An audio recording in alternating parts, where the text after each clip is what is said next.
Hi and good evening, everyone, and welcome to Spirit Talk Australia yet again. And we are here with a new interview tonight with someone that we know you will enjoy listening to and listening to all the things that she does. But first of all, my name is Renata Daniel. And I'm Anne Regovich. Welcome to Spirit Talk Australia Radio. Welcome. Go, we are on time. We're on time. We're on Newcastle time. We're on spot on time. That might be different time because we live in an altered universe here in Newcastle, and it is pouring with rain, absolutely bucketing down. So what better thing to do than to actually listen to a great podcast? And today's guest is Deborah Quirke, and Deborah Quirke is a psychic kinesiologist, amongst other things. And we're going to talk to her about the work that she does through her kinesiology practice and her own journey that has taken her into many different and sometimes dark zones of her persona, and in this way that's given her the ammunition, I think, to deal with women. And one of the things that she loves to do is actually support women who have experienced issues when it comes to abortion, miscarriages, and the loss of a child. So ladies and gentlemen, this is going to be sometimes a bit of a heavy interview, and it's going to be a deep discussion, but it's also quite a needed discussion, I think. And Absolutely. To have someone brave enough to get in and actually talk about these things in a very open way, I think is absolutely amazing, because we often have been taught to hide these things away and absolutely not talk about them. But before we do introduce her, let me just also say that she is an award-winning author, and she's part of a book called Wild Women Rising, Brave Women Who Carved Their Own Path. And I'll just tell you a little bit about the book. So Wild Women Rising is by Ashwin Publishing and is an international multi-author book featuring 27 women from across the globe who are listening to the whispers of their heart and carving their own path in life. These are the women who have alchemized challenging life events and created a life and business from their soul work. They are staring tradition in the eye and actively challenging the status quo, whilst birthing a whole new way of living and doing business. And here is the gorgeous Deborah Quirke, who has written a chapter in this book. Hello, gorgeous. Hello. Thank you. Lovely intro. I think there's nothing worse than having to sit through your own introduction and like go, so that's why I always leave everyone out till they can come in and go, thank you. No, thank you. And yeah, it's definitely a topic that needs to be brought out of the darkness and into the light, isn't it? Absolutely. I think every woman knows someone who's gone through some sort of process when it comes to having children or being in those years of being able to give birth.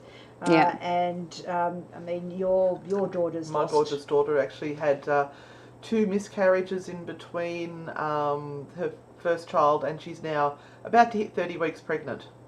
Right. So it's been a traumatic time for her, and she came to the realisation as well that it was such a taboo topic. And the first one, she kept it really quiet because everyone was awkward around her, with those that knew. But the second time it happened, she went, no, I need to speak up about this. Other women need to know it's okay to speak about this. And I was so proud of her coming forward and telling her story. And you think about abortion, for example, because it is a lot of the time very early stages of pregnancy, that a lot of people don't share that. So they're doing it on their own. And that was my story. And that's what I wrote about in my chapter.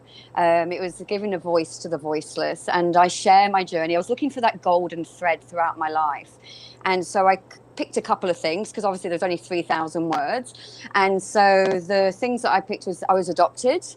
I was adopted when I was 7 weeks old. And then the next bit I go into the story as when I was 16 years old, I was raped. Again, I didn't have a voice about that. And then when I was 27 years old, I had an abortion. And again, there was so much shame, there was so much guilt. And I just didn't have the tools or the strategies or the life experiences to process those feelings. So what happens when you have a belief, I'm carrying shame, whatever it is, your beliefs become lenses, filters, attractor fields. You start to attract situations and circumstances to match that vibration. And that's what would happen. And so, you know, and then I got to the age of 38 and I did my kinesiology course. And I remember this one time I was on the table and in front of the class, they were doing a demonstration. And he said, I'm going to introduce the concept of shame. And I remember thinking, oh, I knew straight away, I knew it was the abortion. And I thought, I have two choices now. I can choose to hold it down, not speak about it, never give it a voice, or I can choose to use my voice. And so very quietly, I was like, I had an abortion. And then as you can imagine, I just felt like everyone was judging me. I felt so much shame. But you know what? The most amazing thing is when I got off the table that day, so many people came up to me and said, you're so brave. You know, you shared with something that was so deep to you that you'd been holding for such a long time. And I could tell one of the ladies on my course kind of gave me this look, you know, when you just know. And she came over and she said, thank you. She said, I had one and I've never spoken about it. Yeah. You literally are the voice. Yeah. And so at first I was like, when Spirit kept saying, oh, you need to work with women in abortions. At first I was like, no, I don't want to be that woman. I don't want to be the voice. And then it was like, you know, when you kept getting it, that the voice keeps telling you, this is the work you need to be doing. And so I thought, okay, I'll put my hand up. And so, yeah, I feel so grateful now because I have moved through it and I have healed from it. The interesting thing was when I did the chapter in the book, there I was thinking that I'd healed from having the abortion, and the experience was very cathartic. And obviously at first I was writing it and they said, you need to go deeper. You need to feel that, the emotion. If you're not feeling it, they're not feeling it. And so I had to embody that version of myself again. And at one point the belief came up. I had this realization that I had the belief I was an unfit mother. Yeah. And I had to sit and process that again. I thought if I had had the support at the time and I had processed that belief and installed a new belief, would I have still made that same choice? Now, I don't know because I'm not that version of myself again, but I moved through it so much quicker. 3 days later, I was back in alignment because, who's to say, are you ever truly healed? So you can always get, someone might say something to you and you have to sit with it and you have to process it. But I definitely don't have that same strong reaction. If you just said to me that before a few years ago, I was suicidal after the abortion. It was really full on. Yeah. Wow, suicidal after the abortion. That would have been, Yeah. Well, one of the things came up... One of the things that came up for me was, being adopted. My mother gave me life. So that was one of the things I was telling myself. That was one of the, the shameful things. And the other thing, my dad always remember saying to me, what's the worst thing you can do? I remember wanting to have a boyfriend stay over and he was like, what's the worst thing you could do? And it was, get pregnant. So I also felt like I'd let him down as well as myself. And one of the things that I've learned from this experience, I've got a daughter myself, she's 10 years old now, is what I will always say to her is to explain to her, it's all right saying the worst thing you can do is get pregnant, but what does that mean?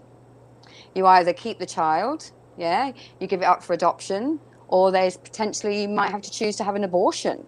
And I don't want anyone to have to make that choice. Or if you do, to make it from an empowered place.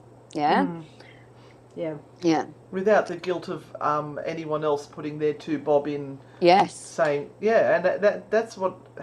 I know in Newcastle there is a location, it was near the blood bank, and there'd be people out there with placards every weekend saying, you're taking the life of unborn children. I'm thinking, you don't know these women's story. You've got no idea what has brought them to this decision and the heartache they've been through to make the decision. Oh, it doesn't come lightly. It's absolutely, it's not an easy decision by any means. And also... Sorry. And I was also going to say it depends on your belief system. Now, I've done sessions now and I've worked with women that have had abortions and the child in spirit comes through. And I realise now it's part of our journey. That soul has chosen to play that role in our life so we can grow and evolve and experience. And regardless of those experiences, that we still know that we're lovable. We're still spirit. We're still of equal value. Yeah. Absolutely. Absolutely. We still live in a world where laws are made not really considering females. And it's quite interesting because today on the TV they actually were talking about the app that people are supposed to use when they go onto the dating sites. Right. And you're supposed to be able to sign in on the app and say that you actually agree to be intimate with somebody, so that you can't be taken to court and be made liable. Oh, so that's wow. That's a carte blanche. How great is that for the ladies, huh? Wow. And you go, no. I know she signed it on Facebook. I could do anything I liked to her. Yeah, so wow. At any point in time, you can really take your that yes away and make it a no. What happens with the app and what you signed on to? That's just an atrocious thing to even contemplate. But they thought it was a really good idea, and they gave statistics about how many people have come in with made applications for sexual assault, and then how many actually get to court, and then how many actually are won, the cases are won, and it's astounding how the number diminishes to a point where you go, well, why bother? Why even bother? And that's where I think most women stand. And if they don't then bother to, because of the guilt that all leads to not assist themselves with some healing, because why should I have healing? I'm guilty enough. I should heal myself. I should live with this trauma for the rest of my life because I deserve it for what I have done. Good old Catholic guilt. It is something that literally then leads them down a completely different pathway for the rest of their lives. And I was chatting to my mum recently after I'd written the chapter in the book, and I remember saying to her, I said it was one of those hard words for me. It was like, do I write rape? I wasn't quite sure what word to use in the book because I was drunk. I was at a party. I was very innocent. I'd never even thought about having sex prior to that. There was a boy that I fancied from school that was going to be there. That was the main reason to go into the party in the first place. And I had lied to my parents as well of where I was going. They thought I was going to the cinema. So I remember going up to this boy and saying to him, look, he was a friend of my best friend's brother. I'd never met him before, but I was saying to him, can you make sure that I get to the bus stop on time? Because I knew what would happen if I'd be late home, because my parents are quite strict. And he was talking about his girlfriend that he lived with, and how, and so in my mind he was like, obviously he's a genuine guy, he lives with a girl. Anyway, next thing I remember, it's in the chapter, but I remember I was just laying there and he's pumping on top of me, and then I see there's a burger van and my blouse is all undone, and he just leaves me. And it was, I think it took me 2 hours, I don't know, to walk back to the phone box and to ring my dad. And, he's going, where are you? And I was going, I said, I'm on my way home. And he wasn't listening. He got the police out looking for me. It was a horrible, horrible, horrible event. And, as I was saying, my mum said to me, well, you were drunk. And I went, yeah, but I would never have chosen to do that if I hadn't have been drunk, And then she actually acknowledged, oh, wow, that must have really made a huge impact on your life. And I said, it has. Even now, I'm 47 this year, and I'm still working through intimacy stuff. Yeah. So at first your parents weren't accepting of the fact that it happened, and it was more that you were drunk and let it happen. Is that what you're saying? Well, I don't think that's necessarily what she thought. I mean, my mum didn't know at first. I told my dad came into the room the next morning, and I shared with him what had happened because he knew. And then, but I wouldn't tell him who it was because I was so scared that my dad would do something stupid and he would then end up in jail. I was his daughter. And then it was only like a couple of weeks later that I was coming home, and he waited for me in the car park, and he said, oh, you haven't had your period yet, we're gonna have to tell your mum. And I remember thinking, I don't want to tell her, it's okay, my period's late. And so I then had to stand behind the door, and he told my mum, and in my head I'm thinking, oh, she's going to think I'm a slag. And so then she said, oh, I'll take you to the doctors. Went upstairs, I got my period, and then that was it. It was never really ever spoken about. None of my friends at school believed me, because I don't think they actually had the brain capacity or the understanding at the age of 16 to process that. So it was like, oh, no, you're lying, it didn't happen. Yeah. And also in a time gone by as well. That's I'm not that far ahead of you age-wise, and we, that sort of thing happened back then. It was sort of like, oh, well, you were stupid, you were silly, and it all goes back on the woman. Yeah. There is no responsibility for the man. Yeah. Has much changed? I don't know. What do you find that you deal with when women come to see you? Deborah, what's the thing that they talk about that they still carry when things like this happen to them? Probably the shame, the guilt, the lack of self-worth, self-value. So say, for example, someone came to see me, it might be because they've got a physical symptoms or they're feeling stuck, or they know that there's something specific in their life that they've kind of pushed down, and they're kind of ready now to deal with it because they can see how it's impacting their life. And so first of all, we're looking at, is there any physical symptoms of the body? The body's trying to express itself. So, we have our conscious mind of choice. We have our subconscious mind that doesn't judge, it doesn't choose, it only reacts. And it's really powerful because it stores every single experience we've ever had in our lives and how it made us feel. So if we don't have the tools, the strategies, the life experiences to process those feelings, what can happen is they start to accumulate and they start to show up as the physical symptoms in the body. That's why that's really important. Or the stressful relationships in our lives. So we start off observing, not judging, observing any physical symptoms of the body. Then we would look at the relationships in their life that are causing them stress, one of them being themselves, whether it's their body, it could be a relationship with their mum, their father, a sibling, whatever it is. And everything is a relationship, their environment. And then the most important thing, how does it feel in your body? What are the emotions that you're feeling right now? And then what I do is I connect to their higher self. I kind of move their humanness to one side, connect to their higher self. It always knows their next best step. It knows that whatever they focus on will grow. So we set an intention for the session. So say, for example, it might be I'm making empowered choices. And then I'll ask them, if you were living the life of making empowered choices, how would it feel in every cell of your body? And they might think, well, that would feel amazing. So that would be the intention for the session. And then what we're doing is we're seeing if there's any thoughts, any feelings, any limiting beliefs that would be holding them back from being that version of themselves. And what I'm doing when I'm looking at these thoughts, these feelings, or these beliefs, we're not just looking in this lifetime.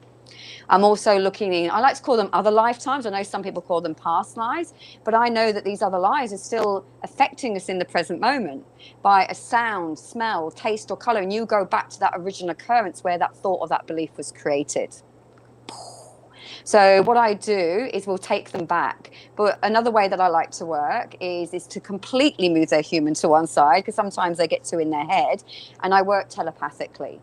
So I surrogate myself on their behalf, As soon as I ask permission from their higher self to connect with them, it's like it's like I'm them, and I'm embodying that version of them to help them to process them, because I'm able to be the observer with no attachment, And so at the end of the session, I'll remind them, these are all the thoughts or the beliefs that would be holding you back from being that version of yourself.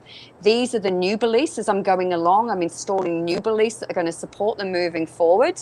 And then I'll invite them to embody that version of themselves, because that's the beliefs that she has. And the more that they repeat those new beliefs, the proteins will bind along those neurological pathways until one day they're no longer having to consciously think about it, because they feel it in their body. So I want to share one session I did in particular. So I had a couple come and see me, and there was no medical reason why they couldn't have children. I don't even like the word trying, but 7 years, no success, but no medical reason. And so I did his session first, and what came up was the belief, I am an unfit mother. I'm an unfit mother. And what came up was this belief in another lifetime, and I could see it. It's like I was embodying that version of him. I could see this woman, I could feel her, and she was a drug addict. So I could see that, she was sharing with me that she was, I think she was on heroin. But all of a sudden, I got this feeling in my body, and I was sobbing. It was so intense. Of that woman had a stillborn, because of her experience. So she had chosen in this other lifetime to never have children again, because she had gone through this horrific experience. So in this lifetime, unknown to him, he had a belief, I'm an unfit mother. Another session I did with a lady who, again, fertility. And one of the beliefs that she had was I'm sterile. Yeah, again, showed up in another lifetime. She was a 7-year-old girl in an environment of I'm sterile. And I use my mind as a movie screen. I'm shown the thoughts, images, and memories of that lifetime. And I could see this young girl watching her mother on the other side of the room. And again, she was injecting into her skin. And I gave the young girl a voice. And she said, it's okay. She always uses a clean needle. She's sterile. So again, I processed that belief, install a new belief. I am, so instead of I'm sterile, what could we say instead? It was I'm fertile. And if you're fertile, how does that feel? Well, it feels I'm on the right path. I can't remember exactly what it was, but that's just what I felt right then. And anyway, literally, there was more stuff that came up, and she messaged me, I think it was about a month and a half later, to say she was pregnant. Oh, that's how awesome. Yeah. Now, can you just explain to people what limiting beliefs are? Because some people might not understand what that is. Yeah. So a limiting belief would be when you put the I am in front of it. I am a failure. I am a disappointment. I am lacking of self-worth. I am limiting myself. Yeah. It's basically you're saying that is the truth of who you are. And a lot of the time in this lifetime, it's from that they can start from the moment of conception, depending what's going on in your environment. Yeah. So, for example, I had a belief that I was an unfit mother. Yeah. I looked to see where that belief actually came from. It was from this lifetime, but from my mother. You know, she obviously chose to give me up for adoption for her, the best choice for her.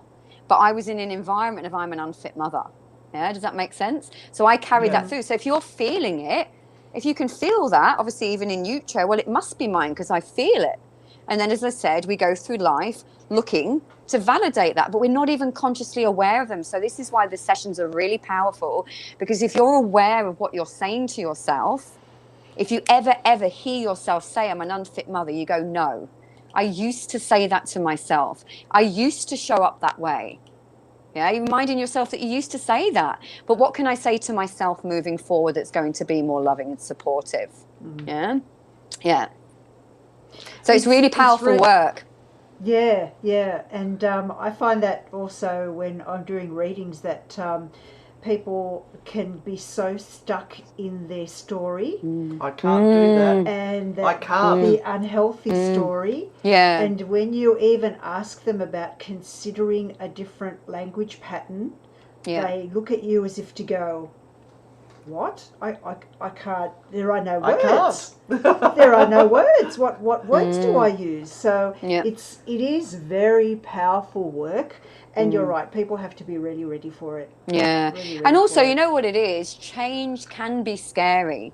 You know, change is the unknown, isn't it? And I always say to people, you know what? It's going to feel a bit uncomfortable because it's unfamiliar. Yeah, it's going to feel a bit uncomfortable, but that's why I'm here to support you. You don't have to do this alone. If you have a wobbly moment, connect with me, you know, but just keep embodying that version of you. And also I'm giving them tools and strategies to be able to process their feelings, because it's really important to feel.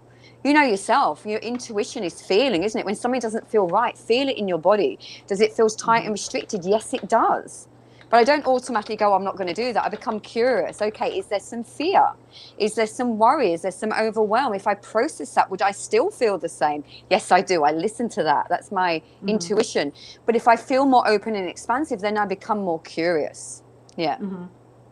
Yeah.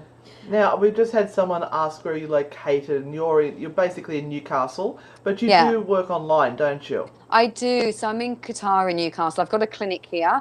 I also work via Zoom, and as I said, I also work telepathically. So I've got clients all over the world. Yeah. Now, tell me, how did you become aware of the fact that you were telepathic? Well, it was pretty cool, actually. So I was working with a psychic development coach anyway. So I was kind of, dabbling a little bit, trying to, I knew that I was on the precipice of something amazing, but I wasn't sure what it was. Anyway, one of my clients connected with me and said, my brother is in a coma. Do you think you can help? And I remember thinking at first, I don't know, but I'll give it a go. And so I was actually going to get her to come into the clinic because she was from Newcastle as well. And I was going to surrogate her on behalf of her brother. And the voice in my head said, do it yourself. And I listened to the voice and I was like, okay.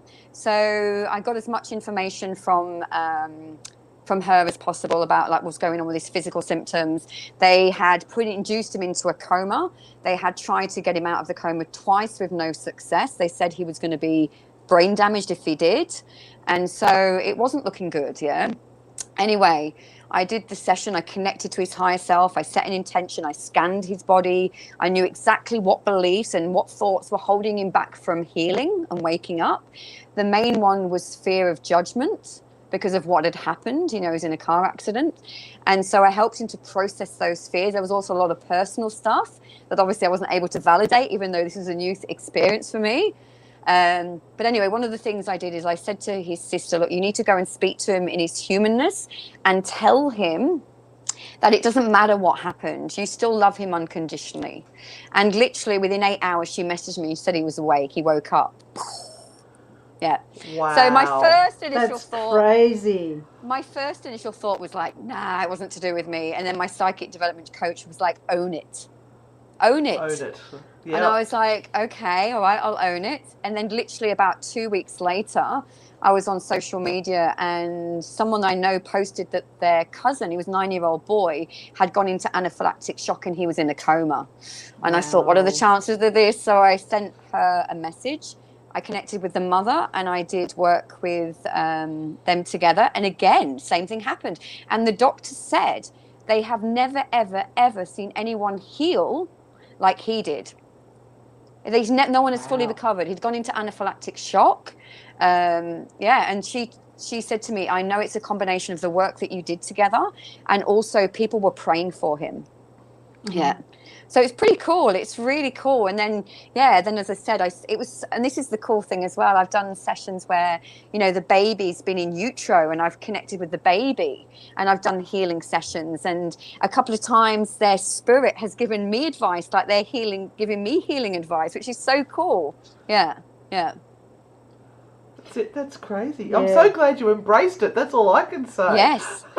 And you know what? Life has become so exciting. I mean, obviously there's times where, you know, I might go into another lifetime and some of the stuff might be that was quite horrendous. But it's like, as I said, I can be the observer and move on. And I think one of the things that I really did have to move through was, especially when COVID first hit, I started to feel unsafe. Not because of the virus, I wasn't scared of that, but I started to feel really unsafe in my body. Yeah.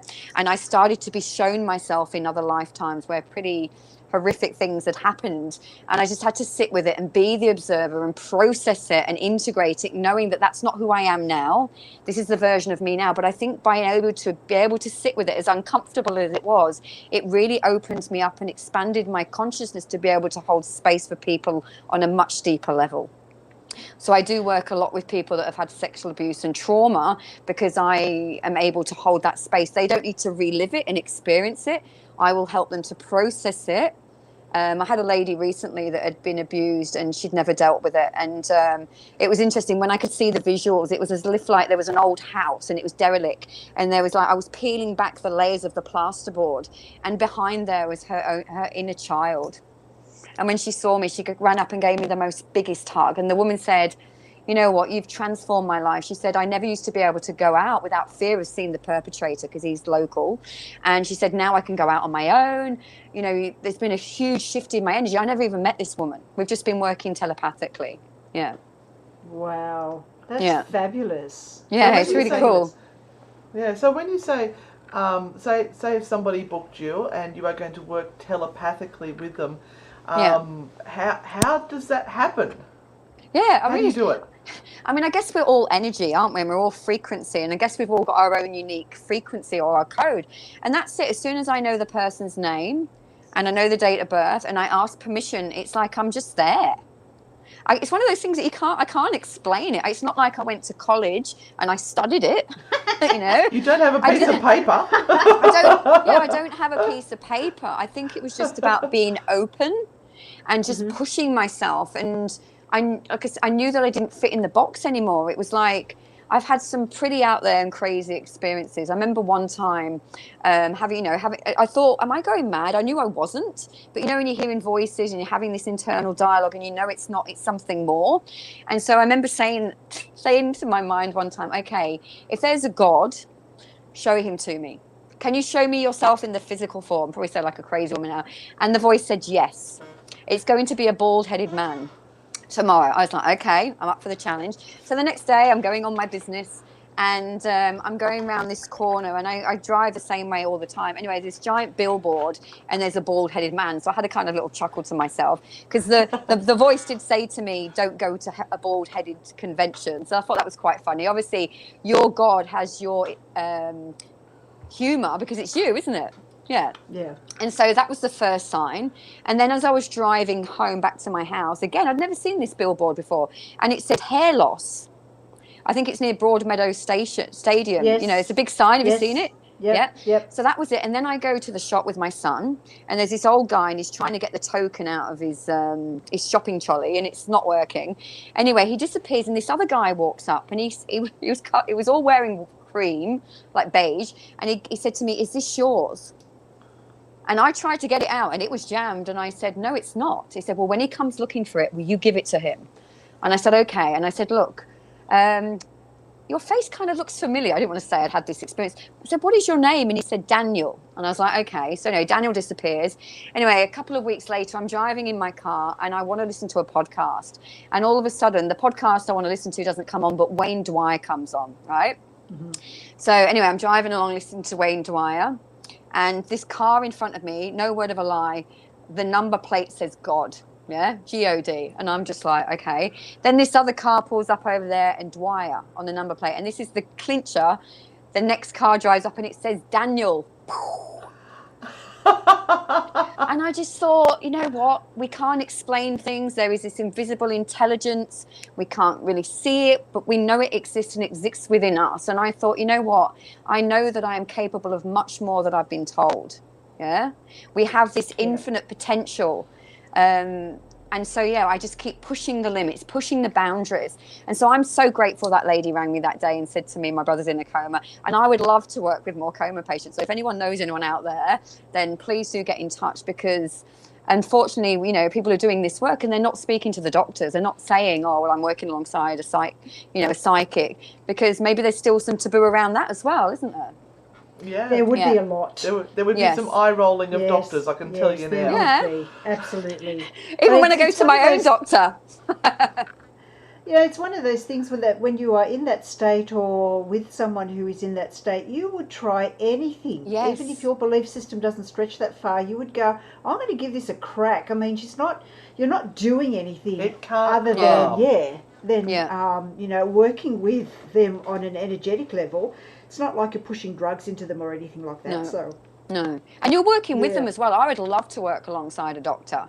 It would be fascinating, wouldn't it? If there was one that was open to doing it together, it would be really cool. Yeah. Yeah, absolutely.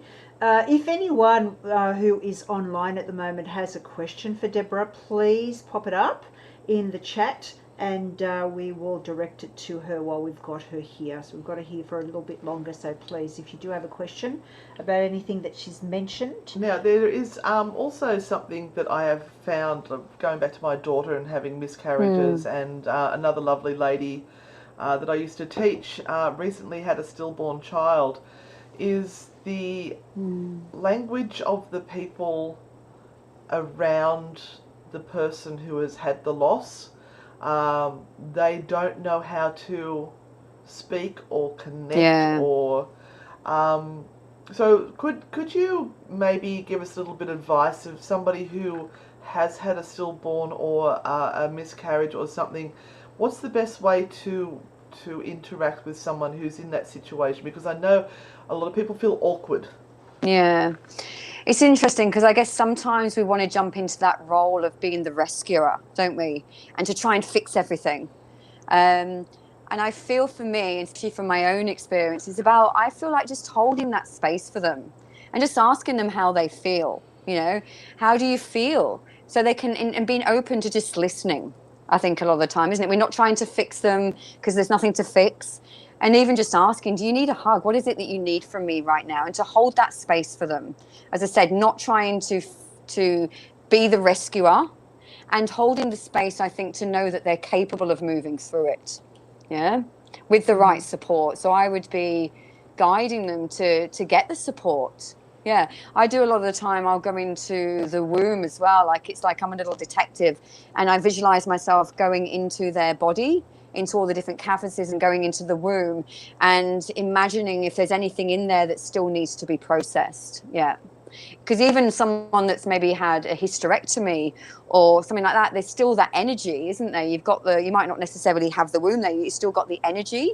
You know, if someone chopped off their arm, there's still that energy that still needs to be healed and to be processed. So I feel like it's, you know, again, I remember meeting a lady a couple of years ago, and she was a TED talker, and she did a TED talk on, she'd had quite a lot of miscarriages. And it was funny when she was saying some of the things that you shouldn't say, you know, and you think back and think, I'm sure I've said that to someone, you know, or, at least you can have kids. That's not really going to help someone, isn't it? But, you can hear yourself nearly every going, woman's had a miscarriage. Yeah, that was the one who used to get me, because I miscarried as well between my son and my daughter, and everyone go, oh, well, the odds are that, you know, they try to normalise it, like, you know, that's just a normal thing. Is it? No, it's not. This is something it's broken me a little bit here, and I need to sit in that sorrow for a little while and process it. And I think in our society we tend to hush up, don't talk about it.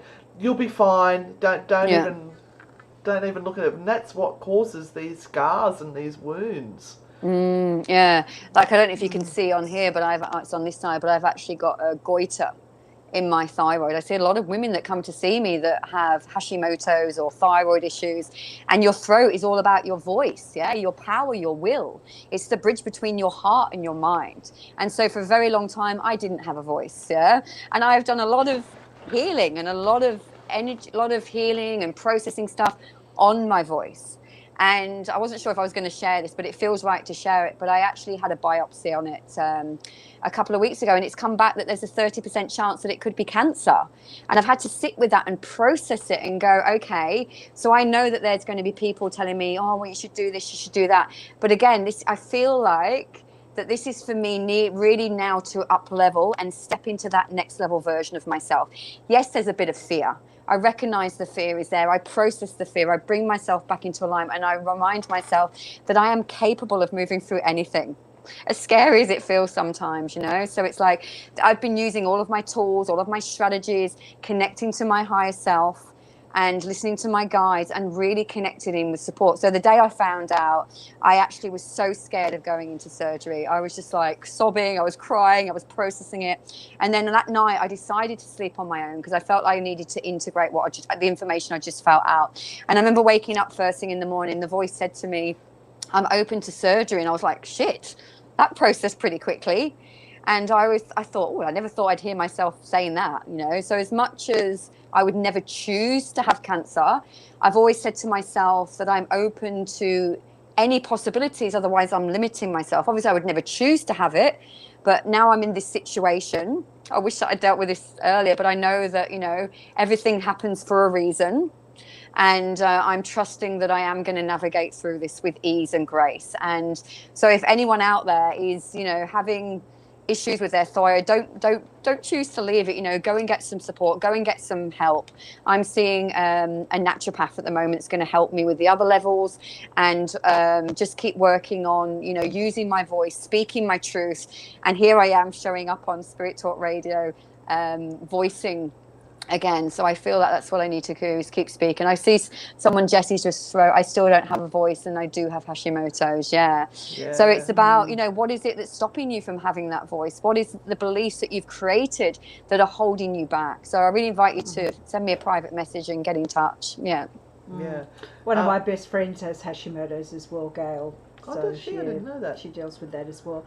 How can kinesiology help? Because after all, one of the things you do is kinesiology. So how can that also assist in But these also, things? what is it? Because some people won't know what it is. You know, the funny thing is, like, I studied back in 2008, and I would say now that it's more the psychic stuff than the kinesiology. But kinesiology is basically a combination of ancient Eastern philosophy and modern science, yeah? And so the kinesiology is looking at the body as a whole, the mind, the body, and the spirit, yeah? Because, you know, your thoughts are the language of the mind, your feeling is the language of the body, and we want to harmonize the mind, body, and spirit as one. Because if you can get your body on board, it will follow. If you have a thought, I'm going to the toilet, my body follows. If you have a thought, I'm going to make myself a coffee, my body will follow. So it's harmonizing all of them, because otherwise you might think, well, I'm having these thoughts, I'm trying to move through it, but how does it feel? What does that version of you feel like? Yeah. So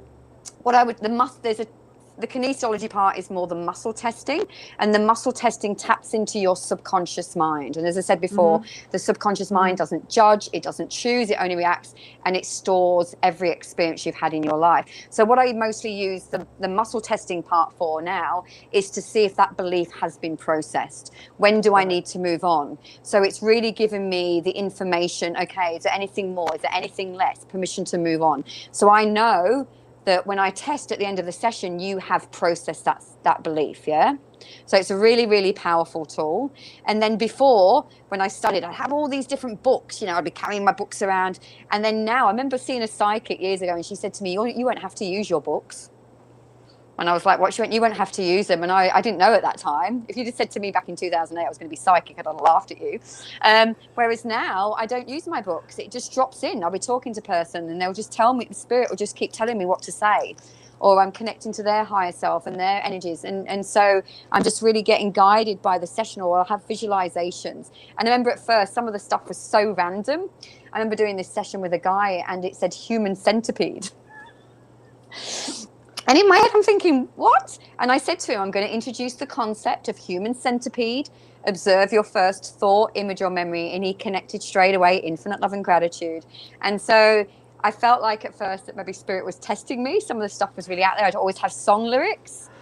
Is another one. Whereas now I feel that, I feel like I've really kind of niched it now. I guess when anyone studies anything, you're following a structured way of doing things. And then obviously over the years, you learn different tools and strategies yourself, and because of your life experiences. And now I feel like I've kind of really embodied my own little style. Yeah. All right, now we've got Tanya here who said, I was told I have a spirit waiting to be born. I am not having any more babies. Does that spirit still linger until I pass? I wonder who told her that she's got a spirit waiting to be born. Yeah, yeah. I don't know the question. I don't really know the answer to that one. Do you, ladies? Let me find... right, so this is actually one I saw pop up a couple of times. And we mentioned that the babies are still in spirit, so that they were wanting to know, are the babies upset with them for aborting them? I've heard that before too. Yeah. I've been asked that before. Yeah. Can I share an experience? So I went and had my own healing once. It was crystal dreaming. And I was taken into different past lives, and there was this one life in particular where it was around the time of Christ. Because I remember I was standing on a shoebox and I was preaching about Jesus, and I was laughing. I said, no one's listening to me because I have leprosy. Then it flashed back to prior to that. I'm in a room and I'm crying, and she said, what's going on? And I could see that I was bleeding. Yeah, I could see that I was bleeding. And I realized in that moment I had actually given myself an abortion. And the story came out was that because I had been raped. Yeah, so this was in another lifetime. And she said to me, do you want to connect with the spirit? And I said, yes, okay. And I said, oh, the spirit's really disappointed with me. And she said, why? And I said, because I haven't woken up and remembered the truth of who I was. And then it was like this light bulb moment. And I was like, but I have in this lifetime. Which makes me wonder, how many times have I gone through this similar experience and not loved myself? Yeah? And so then all of a sudden, as I got it, the spirit was really excited, because it was like, yes, you've remembered the truth of who you are. So no, the spirit just wants you to remember who you are. Yeah, they have chosen, depending, again, it all depends on your belief system, doesn't it? If you believe that you have this soul contract with other souls, and they're going, if you ever heard... listen to that story. It's by Donald Walsh, The Soul and the Sun. It's a children's book, but I invite anyone to look it up. You can find it on YouTube. And it's telling this story about how, how the soul puts its hand up because this person wants to have this experience. And it's like, okay, well, I'm going to have to go really dark. I'm going to have to lower my vibration. And you have to promise me in that moment that you will remember the truth of who you are, but also you'll remember who I am. Yeah. And this one thing that was coming up for me quite regularly a couple of months ago, and it comes in with clients now, is this one belief: I am spirit, therefore I'm of equal value. Yeah. And when you say that to yourself, anyone that's listening to this, when you say I am spirit, therefore of equal value, just observe how that feels in your body. What is that feeling? Yeah. Like for me, when I connect to I'm spirit, therefore of equal value, how do I feel? I have this explosion of love in every cell of my body. Yeah. I never used to love myself. The old version of myself thought I was unlovable. And at first, Yeah.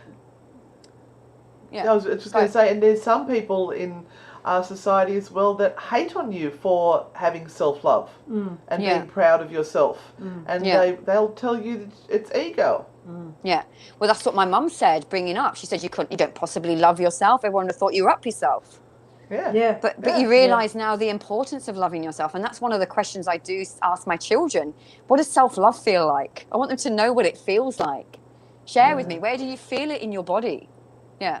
It is really, as you're saying, so unhealthy to hold beliefs about hatred towards yourself. Yes. I'm doing a little bit of work at the moment with bioenergetics and the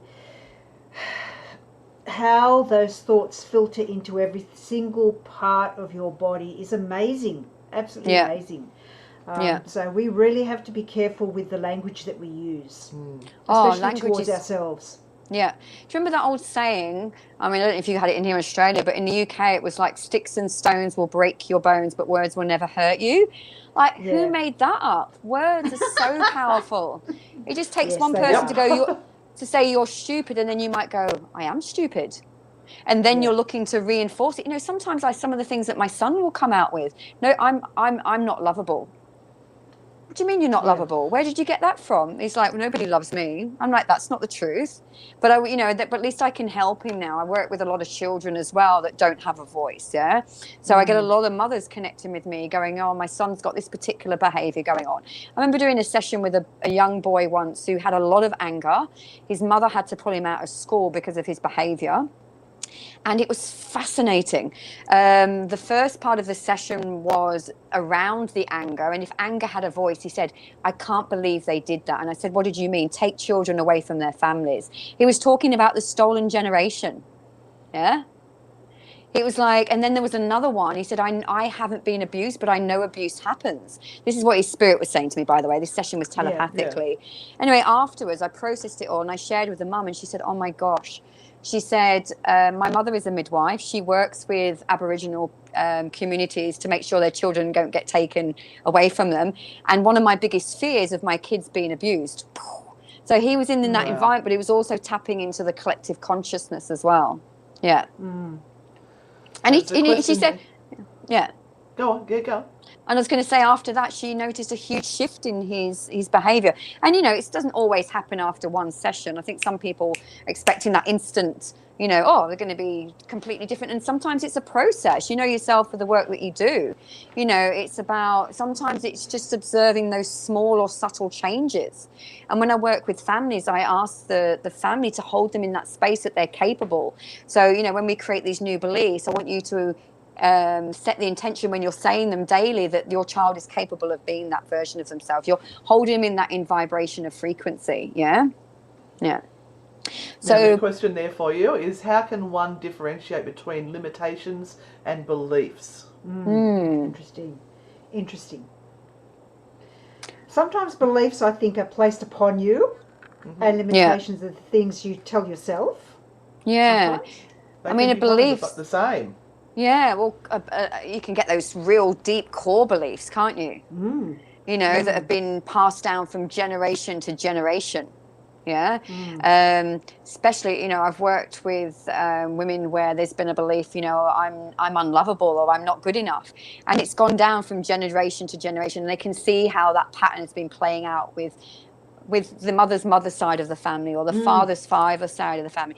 And I love it when it's a ancestral thing, because I can feel the energy of all the women or the men, whoever side of the family, coming into the space. And then once we've processed it and we've given them all a voice, it's like the celebration.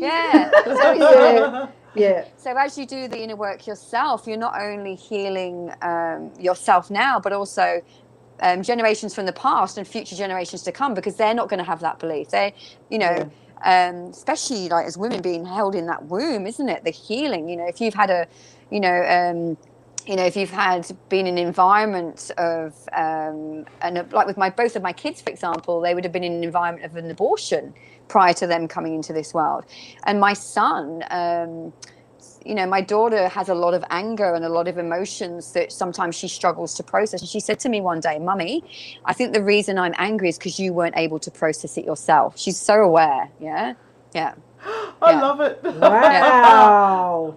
From the mouths of babes. Yeah. Huh? She says really wise things sometimes. I remember one time I was in the bedroom and I was feeling sad and I was processing that feeling. And just as I noticed, I said feeling then, not I am sad, because we're not our emotions. So listening to the language of going, I'm sad, I'm upset, I'm stuck, I'm frustrated. No, you feel emotions. You're not your emotions. So again, just that listening to your language. Anyway, all of a sudden, all this stuff started coming out of her mouth. And she looked at me after and she went, "Where did that come from?" She must have been channeling. It was really cool. Yeah. And so she came out with all these really wise wisdom words to me, and it was like, wow, yeah. So I don't want to, even though there's things that she can see or I can't see, I always say to her, no, just because I can't see it doesn't mean it doesn't exist, just because you can see it. So I'm really going to help her to embrace her spirituality and her uniqueness. I guess I hope that doesn't get squashed when she goes out into the world by other people. Yeah, and I can nurture it when she's with me, of course, yeah. So Portable Tree, don't you love that name? She asks, is it always a belief that limits oneself? Yeah, I think the beliefs, thoughts, feelings. I think another one can be defined by your story, can really limit yourself. I will put my hand up and say that I was consumed by my story for quite a long time.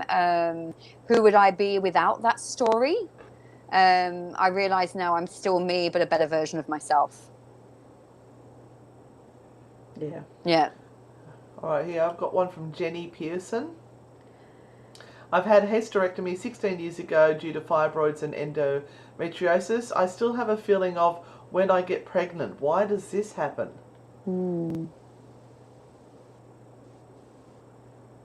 I got then that you haven't processed the fear. Yeah, so maybe there's some fear that's lingering around that actually needs to be processed. That's what just dropped in then. I haven't processed the fear. Does that resonate with you, Jenny? So the fear about the hysterectomy or the fear about the pregnancy? I think it's whatever it means to Jenny. Yeah? Okay. And I guess it's hard to do it online because it's like I can say, the information drops in and it's like, what does that mean to that person? Yeah. I'm sure she'll get in touch with us and let us know so we can pass it on. Yeah, thank you.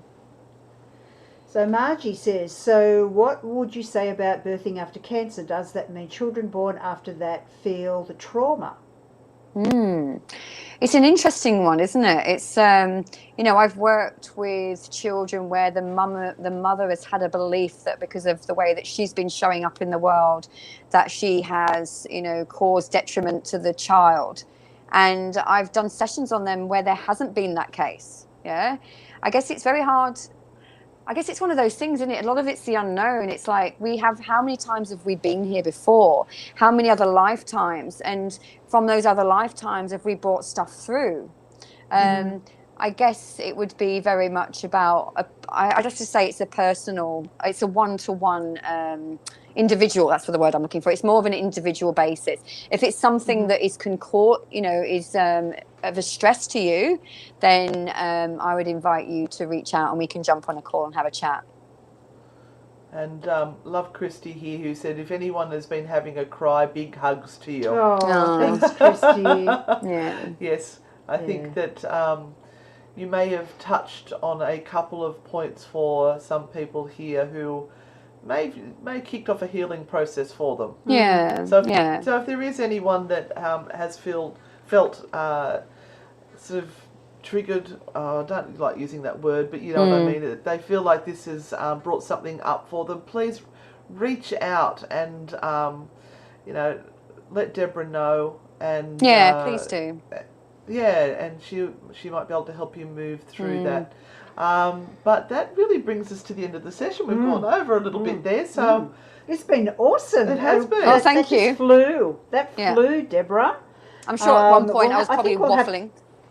No, not at all. No, absolutely. I think the right people have been here to listen, and as long as it starts a conversation for them and they can continue maybe to do some of the processing that they have not been doing, it's all actually really, really good. So we really thank you for coming on board and being a part of this podcast this evening. And thank you. I think we will get you back because this is something women really need to talk about. And even though we've got some men on here, which is absolutely fantastic. So thank you, Robert. Thank you, boys. Thank you, boys, for being here and supporting the ladies. But yeah, this really opens up things. And please, anyone on? Yep.